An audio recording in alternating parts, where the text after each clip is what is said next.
Welcome back. This is part 2 of our module where we're talking about intervention programs for reading. And the objective for this part is that you will learn how to evaluate an intervention program's materials. So as you remember, in the last part we talked about different intervention options in reading. And we talked about evidence-supported programs, evidence-supported practices, and then promising programs or practices. But in this part we're really going to focus on the evidence-supported programs. And as we talked about, the ideal starting place for thinking about DBI for reading is starting with a validated intervention program. So we are going to today really think about how we evaluate a program. And there's multiple components of this, but for this part we're going to really focus on the materials. How do we kind of go through the materials of a program to identify whether this is an appropriate and well-designed program to use. So we're going to be evaluating materials. I used to read this book to my daughter when she was younger, and the girl in the book really needed to answer some questions. And one of the things that she was told in this book was to think like a detective. So that's our goal for the rest of this module, which is really thinking like a detective, kind of digging deep into the evidence, into the materials of a program to kind of identify features and to see whether or not they meet certain criteria that we're talking about. So the goal for us is to really be thinking like a detective and going deep and searching for evidence. Some of the evidence that we're going to be searching for in intervention program materials is we're going to be kind of thinking about program overview, like what's the basics of the program. We're going to be looking across lessons, looking at the scope and sequence. We're also going to be looking within lessons to see whether or not there is explicit instruction that's supportive of teachers. And finally, we're going to try to collect information about what it takes to implement these programs. And so for this part, we're going to be using a couple of programs as examples, Corrective Reading and Sound Partners. And there's nothing particularly, I didn't pick these programs for any particular reason, other than that they're a pretty good example of the types of programs that are out there and that we might be considering or thinking about evaluating as part of the checklist that goes with this. So the first thing we're going to do is just get an overview of the program. And so these are sort of basic information, like what's the name of the program, who's the publisher, what's the grade level that this program is appropriate for, and what's the general content focus. So we'll start off thinking a little bit about this program, Corrective Reading. So a lot of times we'll get this information from the program website or from other resources. So I went on and looked on the website to find Corrective Reading. And so we can use information on the website to identify some of these features of what are the kind of basic overviews of this program. So I know it's called Corrective Reading, so I know the name of the program. We can also find out who the publisher is. So we see up there it's McGraw-Hill Education is the primary publisher. And for those of you that are looking a little closer, you can see that this is an SRA program. So these days there's lots of publishers that sort of have combined or that are part of a larger corporation. So this is a sort of old SRA that is now part of McGraw-Hill. We can also see from this website what the recommended grade levels are. So this is a program that's designed for students in grades 3 to adult. If we dig a little deeper on some of the information online, we also can get a little bit of a better sense of exactly what kind of content this program is focusing on. So in Decoding A, which is, there's different versions of this, and the first program in the decoding strand, Decoding A, is called Word Attack Basics. And we see that the description here is that it addresses non-readers by teaching sound-spelling relationships. And it talks about developing reading strategies for sounding out words and applying those strategies in context. They also give a little bit more of a detailed description of the kinds of content, skills, and strategies that are addressed in this program. And we see that we have phonemic awareness, phonics skills, fluency, and comprehension. And in my sort of search through some of these things and looking at this a little bit more carefully, I guess I would come up with the way I would describe this is a primary emphasis on phonics and phonemic awareness with some secondary emphasis on fluency and comprehension. Okay, so that just gives us a starting place to think about what are the kind of basics of the program that we're evaluating. So for you, you are going to go and look at the materials that you have for sound partners in your workbook and use the checklist in your workbook to look for and document the program overview for sound partners. So you're going to pause the video here and go into your workbook and complete this part of the activity.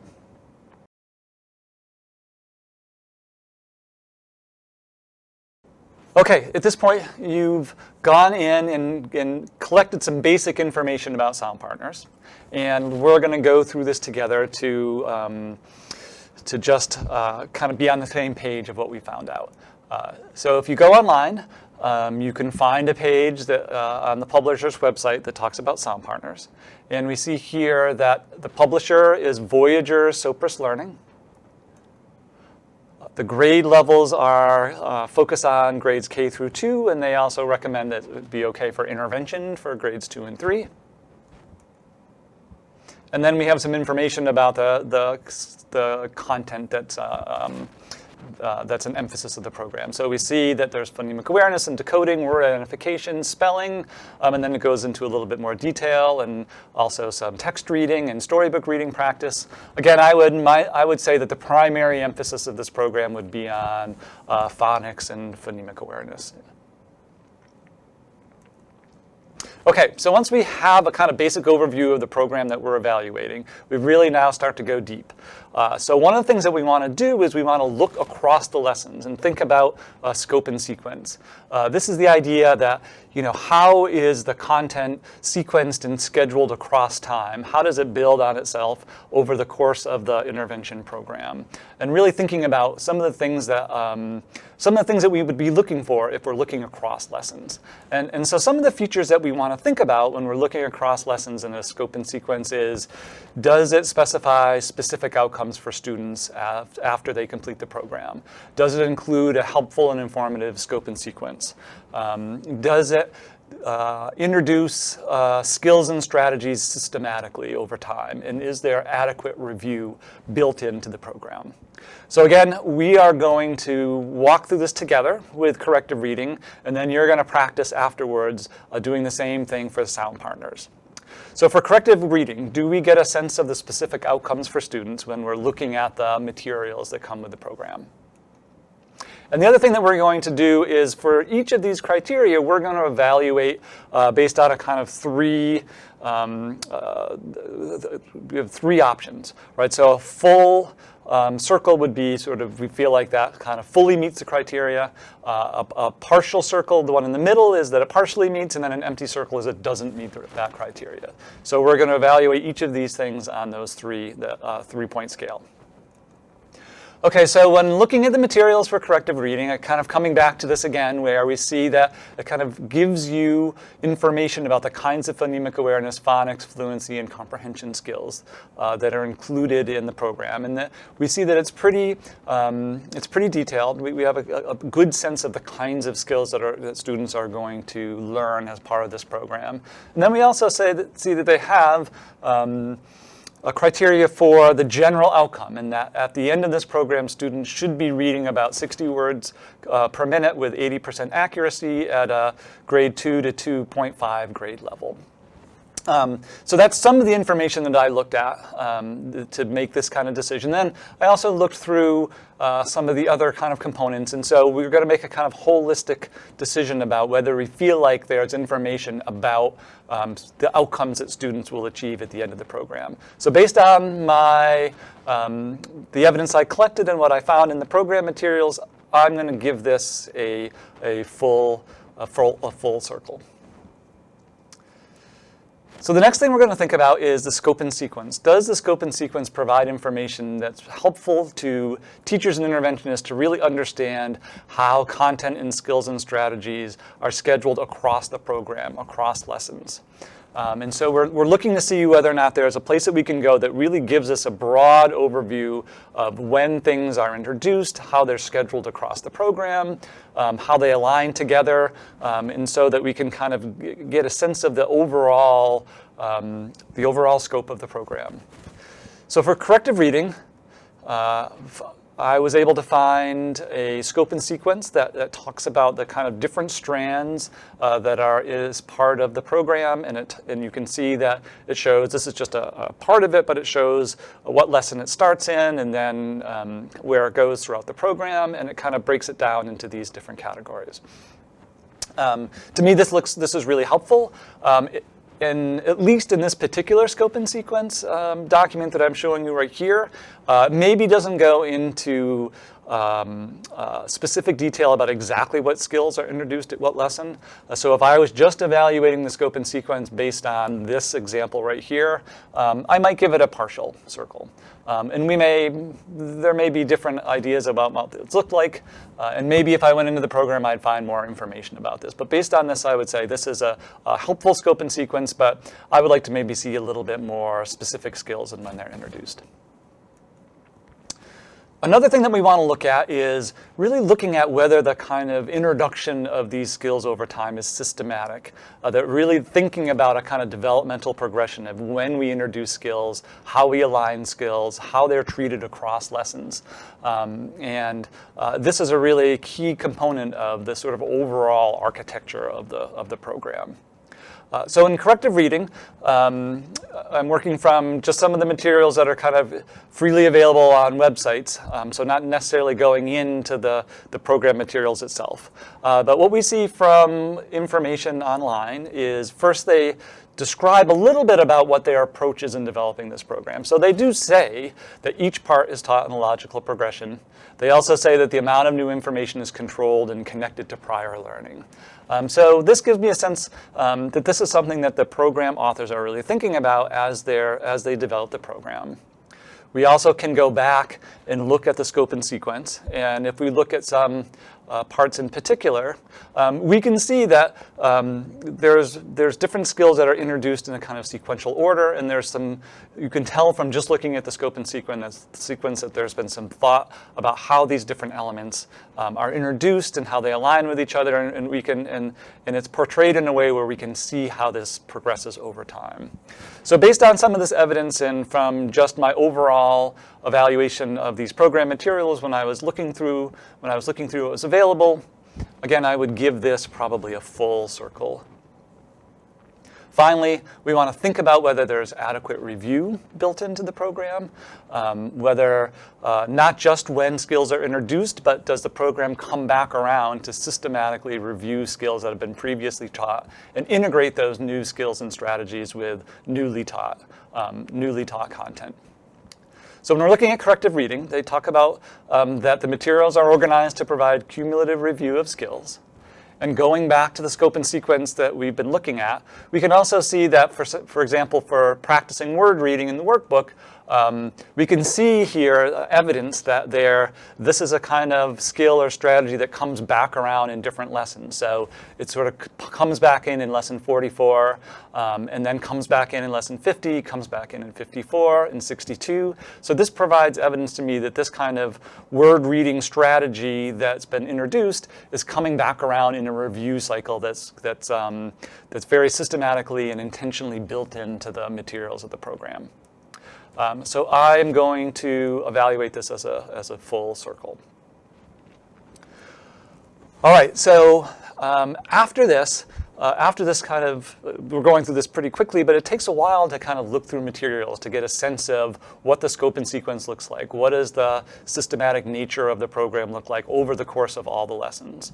And so once we've done this and we've gone specifically in looking at things like outcomes and scope and sequence and systematic introduction and review, we can come up with a more sort of qualitative overall review of this part of the program, looking across the lessons. And so based on my review of the materials and going through this checklist, my overall review of corrective reading around scope and sequence, looking across lessons, would be a full circle.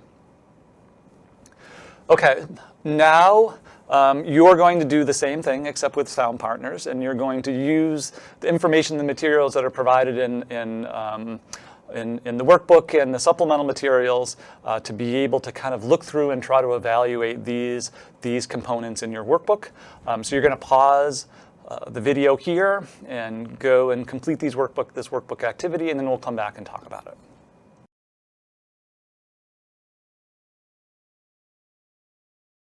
Okay, let's talk a little bit about sound partners and looking across the lessons, scope and sequence. So you've been going through some of the materials that we provided you, and you've been thinking like a detective and trying to identify evidence to see whether or not you feel like this program does a good job with scheduling content and skills across the lessons, across the program. So one of the things is you looked at specific outcomes, and there's a lot of places that talk about what are the outcomes that we would expect from students in this program. A couple of examples of the evidence that you might have looked at is there's a kind of narrative description that talks about the skills that are introduced in the early lessons, what kind of skills are introduced and what students should be mastering in the middle lessons, and then what the focus is on the later lessons. There's also evidence in the program materials about the kinds of content that are being introduced. So for example, there's lists of things like, here are the different vowel pairs that students will learn. Here are the different consonant pairs that students will learn. So based on evidence like this and other evidence that you were able to look at in the program materials, my evaluation would be a full circle, although we might not agree. But based on my review of the evidence, that I would think that this would receive a full circle. Okay, the next is scope and sequence. And in the review materials that we have an example of one part of the scope and sequence. And this provides us information about lessons 51 through 60.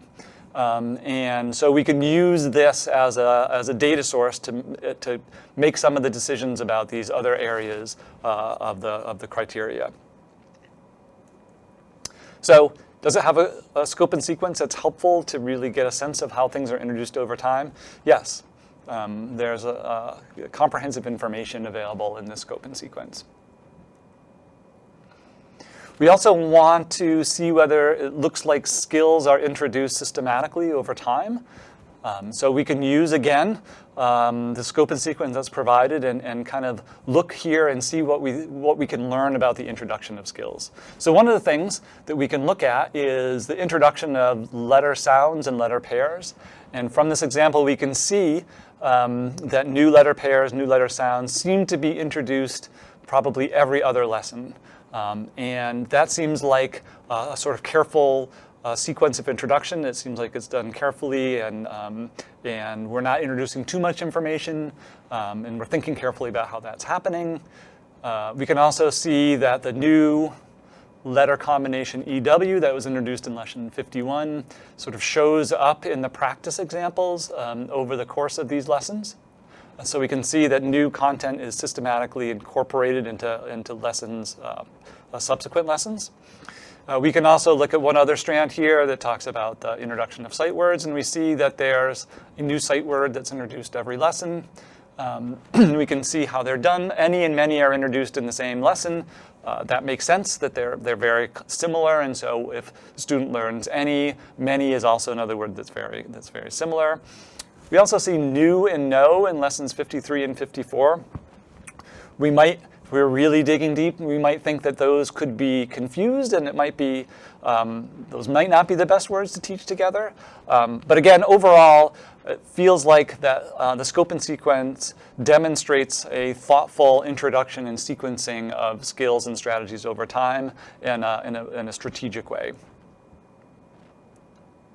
So finally, we're looking to see whether review is built into this program. And so again, we'll look back at our scope and sequence.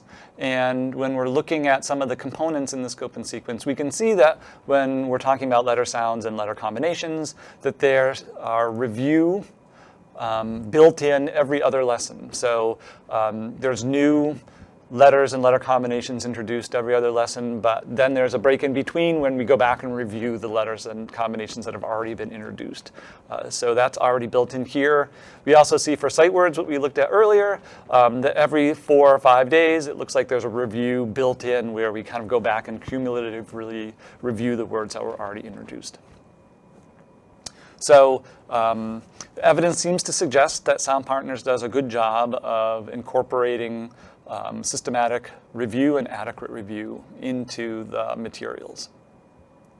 So finally, thinking across all of these components and just our sense of working through the different materials that we had available for Sound Partners, how would we rate the overall scope and sequence, the overall approach to intervention across the program? And this is where we may differ on how our overall kind of qualitative review is. To me, it feels like from what we had available, we could say that Sound Partners does a good job in incorporating these features across the program.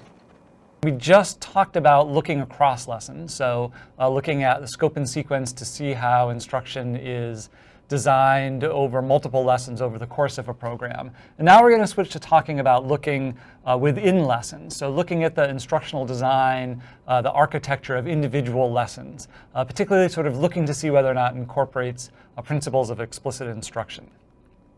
So when we're looking within lessons, we're going to be looking at things like whether the lesson includes clear objectives, whether there's sufficient modeling of skills and strategies and content, whether guided practices is built in a supportive way, and also whether the lesson overall really encourages student engagement.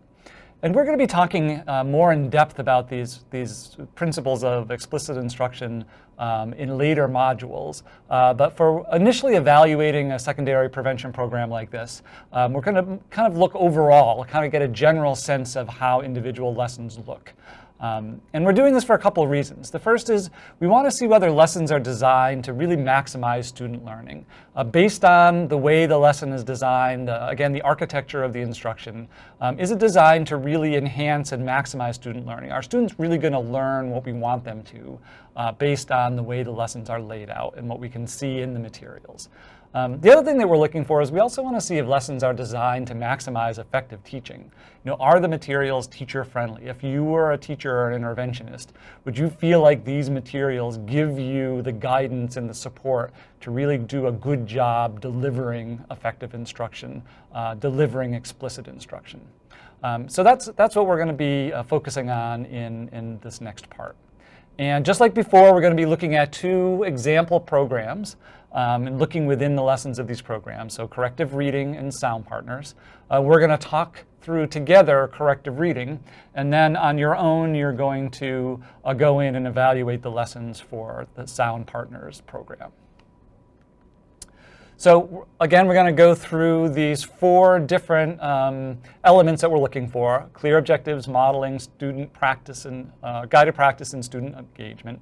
And the first one we're going to look about is clear objectives. So what we want to see is, do the different activities within each lesson focus on singular and focused objectives? We want to make sure that each activity is really is focusing on the key skill or strategy that we want students to learn. We don't want activities to include too much information. We want to have an appropriate amount of content, and we really want to focus each activity on a specific objective. So that's what we're going to be looking for first. And so when we're using the corrective reading example, we're going to be looking at these example lessons that you have as part of your readings for this module. So if you haven't gotten a chance to kind of read through some of these lesson examples, now is a good time to stop and pause and do that. We're really going to be focusing on this lesson 6, which is focused on word attack skills.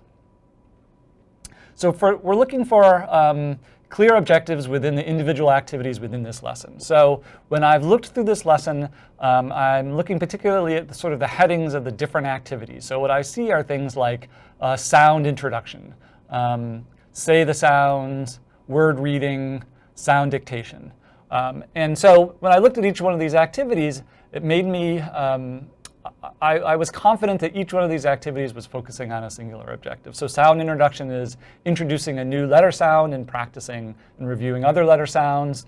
Saying the sounds is a phonemic awareness activity that's focused on phonemic segmentation and phonemic blending. Word reading is decoding individual words, and sound dictation is spelling individual sounds. So when I looked at corrective reading, I have evidence that this lesson or these lessons meet the criteria for clear objectives. So I'm going to give it a full bubble. So the next piece that we're going to look for within the lessons is modeling. And some of the questions we're going to be asking ourselves are, do the lessons clearly model and demonstrate skills and strategies before asking students to practice? Is modeling there? Are teachers thinking aloud, or is instruction promote interventionist modeling and demonstrating? Also, we want to see whether the instructional language, if any instructional language is included, is clear and concise and consistent to prevent misunderstanding and to really communicate new information clearly and consistently. So when we're looking at the corrective reading example lesson, we see some language like this. So in exercise 2, which is sound introduction, the instructional language, or the instruction that's designed in this activity, it gives direction to the teacher. It says point to letter F. And then it gives the interventionist some suggested wording, which is this letter makes the sound F. Right? So we see here there's clear modeling of what the new letter sound is. And then it goes right into some immediate practice. What sound? And students say F. So in another activity in here, we see another example of modeling. It starts off by the clear wording that says, I'll say words that have the sound I. And then asking the students, what sound? Yes, I. And then the teacher models these words with the sound I in it. So listen, it, fit, miff. And then the students get a turn. And again, on the next page, we see the same thing with modeling, decoding, and blending and sounding out some words. And so for this element in corrective reading, I see clear evidence that there is modeling included in the instructional materials. Some of the activities don't start with a model, and I think that's because those are activities where students have been introduced to the skill, and so it's more of a practice or a review kind of activity. But there is modeling for those kinds of skills and strategies that are new for students. So the next piece that we are looking at is guided practice. And the kind of questions that are going to guide our evaluation are questions like, do the lessons effectively guide students through skills and strategies? And especially by providing specific prompts or directions. So does it give the teacher or the interventionist a real guidance in how you bring students through guided practice? Also, does the lesson provide carefully selected examples for the kinds of things that students are going to practice with? And so are there really kind of clear instructions to the teacher and clear examples for the student about how students are going to be practicing the skills as part of these lessons? Okay, so when we're looking at corrective reading, again, we're going to kind of go back to our model lessons. And for example, one of the things that I looked at is this is the sound introduction where the teacher is introducing the sound for a new letter F. And so remember, it started with modeling. This letter makes the sound F. But then it really gives clear direction on how the teacher is supposed to provide practice to students. So right away, it says the students get an opportunity. What sound? Students say F. And then it provides language for saying the different sounds of letters that students already know. So it's your turn. Say each sound when I touch it. And then it gives instructions to point to the different letter sounds. What sound? And then touching under the letters E, M, I, R, D, A, T, and S. So it gives clear wording. It gives prompts for how the teacher is supposed to provide guided practice, and it gives clear examples of the kinds of letter sounds in this activity that students are supposed to practice. So here's another example for a different activity in this lesson. This is a word reading activity, and the teacher starts off by saying, you're going to read each word. First you'll sound it out, and then you'll say it fast. And it gives a teacher instructions for touching the ball of the arrow under the non-word EED, EED, and then says, okay, sound it out, get ready. And it gives the teacher guidance to touch under the E and slide their finger across by saying EED.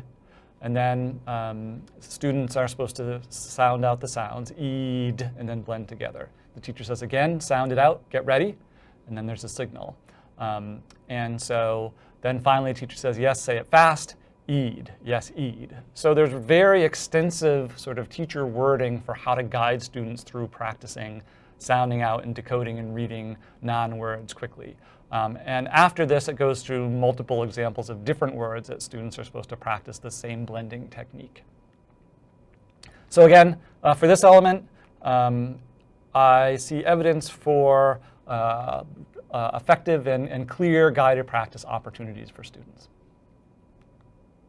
So finally, we're going to be looking at student engagement. And the kind of questions that we're going to ask ourselves are, do the lessons materials facilitate a fast instructional pace?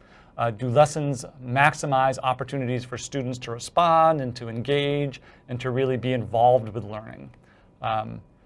So again, by reading through the different lesson examples that we have in the packet of readings, based on what I see in these lessons, makes me believe that for a teacher or an interventionist who's familiar with these materials, that she could move through this very, very quickly and rapidly, keeping up an appropriate pace. The materials seem to facilitate that. There are sufficient examples and opportunities for students to practice. There's lots of engagement. There's lots of places for students to respond. There's lots of different kinds of prompts. So again, for corrective reading, by looking at these example lessons, I would say that there's full evidence of incorporating high levels of student engagement. Okay, and so then finally at the end, just sort of thinking about an overall review of examining the materials, looking within individual lessons to see whether or not there's features of effective instruction that we feel confident that students would learn based on these materials, and then also it gives support to teachers who are implementing this instruction. And based on an overall kind of qualitative review of how this looks, it feels to me like this provides quite a bit of guidance and support for both teachers and students. So next, I was thinking that because we've been looking at sort of positive examples of what these things look like, we should also look at a non-example. So here is an example of lesson material that we'll go through and look at each of these different components, and we'll see how an example looks like of how not to be supportive of student learning or effective teaching. So again, if we're looking at clear objectives, and this is the materials that we're evaluating, we want to look to see whether or not this activity or this lesson plan includes clear objectives that are focusing on a single objective with clear and consistent appropriate information, not introducing too much. And so when we kind of take a look at this, take a minute to just sort of read through here. It's saying that this is study skill word study and that we're focusing on phonics. And it also says that we're teaching vowels. But then when you look through, it's not completely clear what vowels we're teaching or how we're supposed to be teaching those vowels. But when you look at the examples of the words that are part of this, we see bean and beak. So maybe we're teaching EA as a vowel combination that says E. But then we look at the next set of letters and we see EA again. But here, EA is saying as in feather and ready. So we're seeing that that's already sort of two different objectives, right? EA saying E and EA saying which might be kind of too much information. And then we see that we also are introducing letters OO probably, as in book and cook, but then a different sound for OO for oo, as in soon or boot. So particularly when we're thinking about students that might be at risk for reading difficulties, this seems like introducing a lot of different objectives in this one activity. Two different letter combinations and two sounds for each of those letter combinations. So it feels to me like this is introducing way too much information, and it's really not clear what the objective is and what students are expected to learn from this lesson. So this one gets an empty circle. So the next thing we can look at is there modeling incorporated in here? Is there support for teachers to demonstrate and model what students are supposed to be doing and kind of think aloud and show what students are going to be expected to do? Well, when you look through this, there really isn't any kind of indication of how teachers are supposed to model. So in a lesson like this, we would assume that good teachers would do that, would figure out how to model skills and strategies before asking students to do that. But the thing here is these materials aren't supportive of that happening. Right? It's not sort of built into the design of the lesson. Instead, it's sort of up to teachers to kind of figure it out on their own. So we really don't see any kind of support for how to model and what to model. So here, we're going to give this also an empty circle. The next thing is to look at guided practice. Are there specific instructional prompts for the teacher to how to guide students through practicing the new skills that they're learning, in this case, the new letter combinations? And are the examples chosen to be appropriate for students who have just learned these new letter combinations, E, A, and O, O. And here it's sort of, again, kind of confusing. So we don't really even introduce this sort of initial or just the letter sound combinations on their own. We're sort of already reading them in words. And we see here, and sort of confusing, that we have EA that says both E and E, and only 2 examples of each of those kinds of sounds. And it doesn't really tell us how we're supposed to give students practice on these words. It says, write on the board, but then what happens? Are we supposed to ask students to say the sound of the letters first and then read the word? It's unclear. And then we have some sentences here. So for example, here's a sentence: he was so excited when he saw the bears that he squealed loudly. So here's an example with the word squealed has that new EA sound that says E.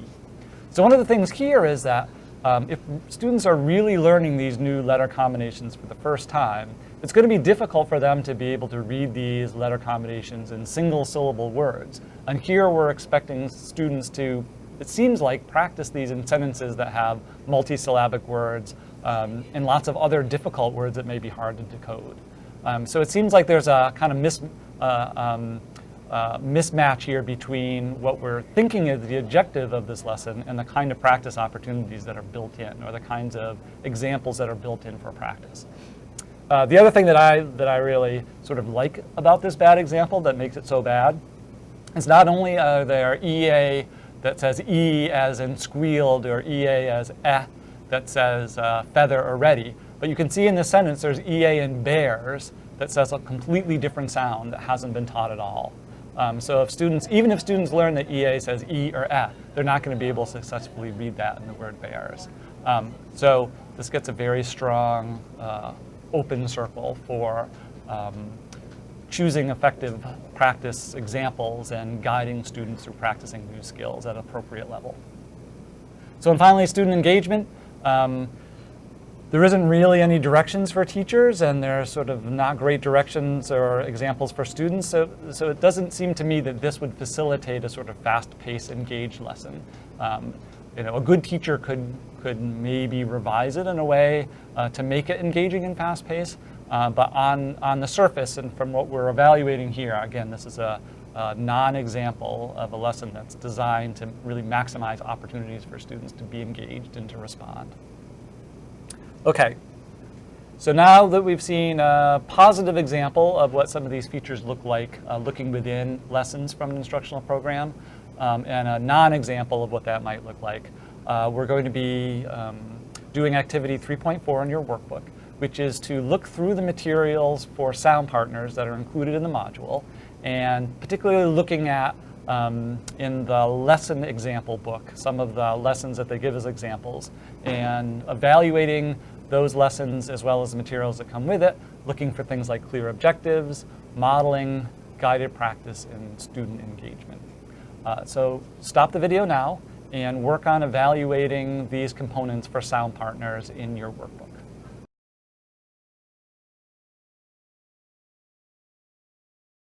All right, welcome back. Hopefully you were able to go through and look at the materials from sound partners and evaluate the individual lesson examples that were provided around things like objectives, modeling, guided practice, and student engagement. So let's take a little bit of time and kind of go over some of these materials and talk through some of these elements. So the first one is clear objectives. And when we look at the sound partner example lesson, we can kind of go through and look at the individual activities to get a sense of what the objectives are for these different activities. So when I look through the sound partners lesson, I see things like activities around say the sounds, which are practicing and learning letter sound correspondences. I see segmenting, which is phonemic awareness, again segmenting sounds into individual oral phonemes. I see word reading, which is decoding individual words. And other kinds of sight words and other things like that. So to me, these are representative of the kinds of key components that we would want to see in a phonemic awareness phonics program for young kids. And it seems like the different activities are really focusing on each of these different specific objectives for early reading and word reading. So for me, it feels like these lesson examples are a positive, clear example of having clear objectives. So the next thing that we're looking at is modeling. And this is a little bit trickier with the Sound Partners materials. What it does is, in the description of how you're supposed to implement Sound Partners earlier, it kind of tells you a little bit about when you're supposed to model. Right, so here's an example from the materials, and I'm just going to read this. It says, when you see a box around a letter pair, or a word, that means that a new sound or word is being introduced, and that the tutor must first model whatever is in the box. So for example, you will say, this is our new letter M. It makes the sound n, like in moon, and then you point to the letter and say the sound. So letter names are underlined and letter sounds are enclosed by diagonal lines. So what this does is it tells the interventionist or the tutor when they're supposed to model examples in different activities. So it's not completely clear in the wording in the lessons themselves, but there's sort of training or preparation for interventionists that provides guidance on when you should be modeling. So for example, when we look at the Sound Partners lesson, we see that here is E that's in a box. So that gives us the prompt that we're supposed to be modeling this because it's a new letter sound. So we would say something like, this is our new sound E. It says like an ed. Everybody say like an ed. So there's an example of a box around this so that we would be modeling it first. Later on in the lesson, there are some words and sight words that also have boxes around them that gives us the direction that as interventionists or teachers, we should be modeling these first before giving students practice. So this is a little tricky, I guess. If you were an experienced tutor using Sound Partners, you would have clear guidance of when to model, and you would have guidance on what you should do and how you should be modeling things. But it's not directly built into each individual lesson. It's sort of up to the tutor to remember that you're supposed to be modeling those things.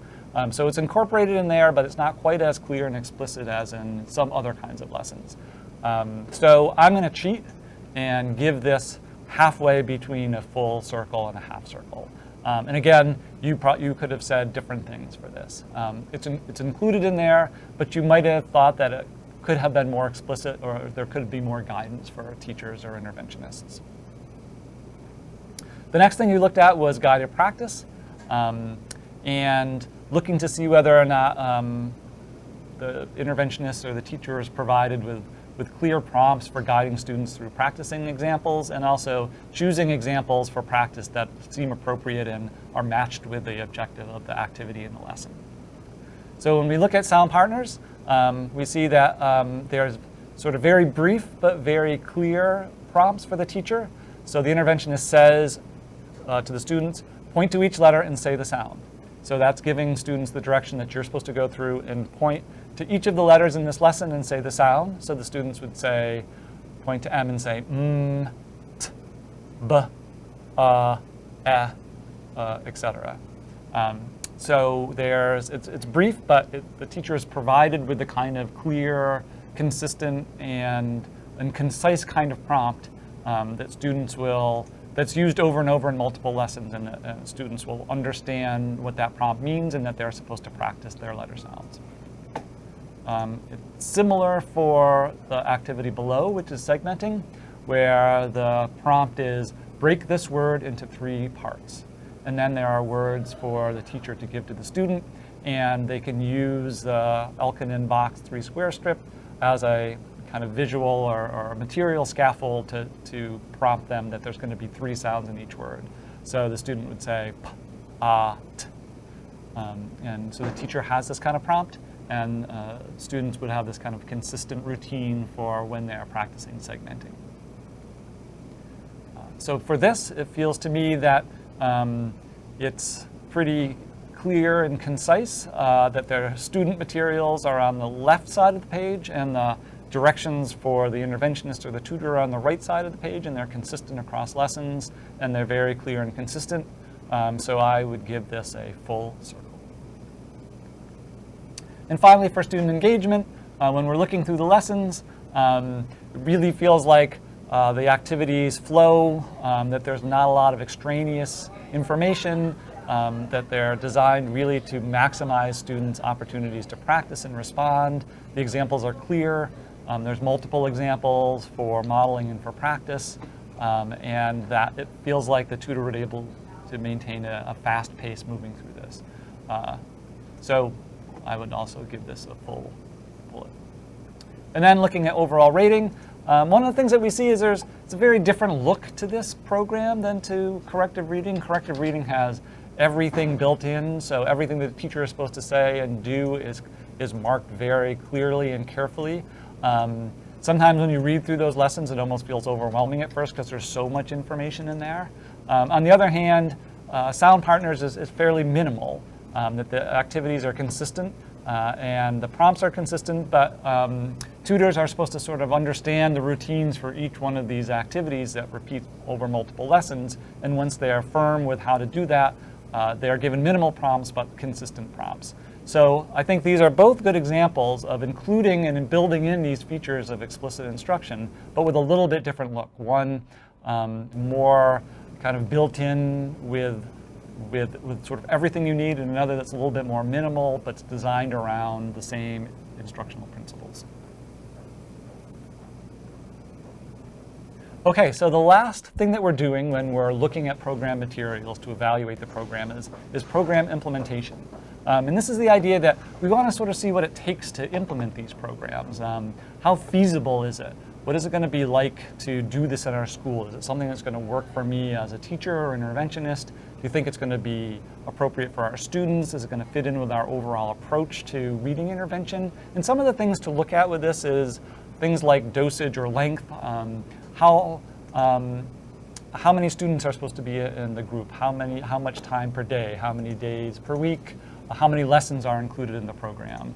Also look around who can be an interventionist for these programs. What kind of requirements or prerequisites does it take to be someone that delivers this program? We also want to see what kind of training is required or what kind of training is available. Are there different options for getting trained to implement the program? And finally, cost is always something that's important to consider as well. So when we're looking at corrective reading, in the materials and the kind of information on the web, we can get some of this information. For example, Decoding A, which is one component of corrective reading, includes 65 lessons, and each lesson is designed to take 45 minutes. The next thing that we can do is get some of this information from the program materials, but there's also websites that we'll be looking at in the next part by evaluating the evidence, but that also give you information about how to implement or what's required to implement these different programs. So this is a site that we'll be looking at some, which is called Evidence for ESSA. We can see here that this is the page that's devoted to information about corrective reading. So from this page, we get some information about things like staffing requirements and professional development and training requirements. And so this says that corrective reading is most effective when taught in small groups. Sessions should occur 4 to 5 days per week for optimal achievement gains. Delivery can occur within the regular classroom or outside of the regular classroom pullout. Instructors of the intervention may include general classroom teachers, special education teachers, intervention specialists, and or paraprofessionals, and that interventionists may be able to do multiple groups over the course of the day. And in terms of professional development and training, it says that this program comes with a range of professional development opportunities or solutions to support program implementation. So there's availability of getting face-to-face training if you pay for that. But there's also PLE, Professional Learning Environment, which they say is an online course that is program specific, that provides a kind of online module for initial training to do corrective reading that gives also videos of classroom instruction. There's also a sort of social community, it says, of other teachers using corrective reading as a kind of web-based community.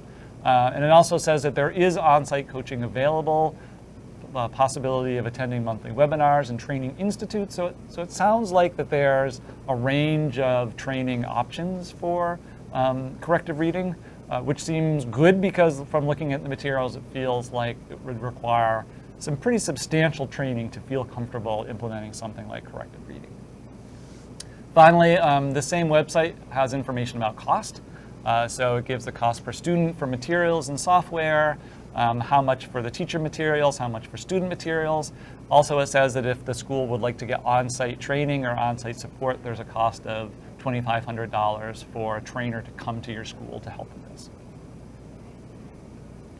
Okay, so the next step is going to be activity 3.5, which is looking for some of this implementation information for sound partners. And you will be guided to where to find this information in your workbook. And you'll be able to find this information and include it in the workbook activity.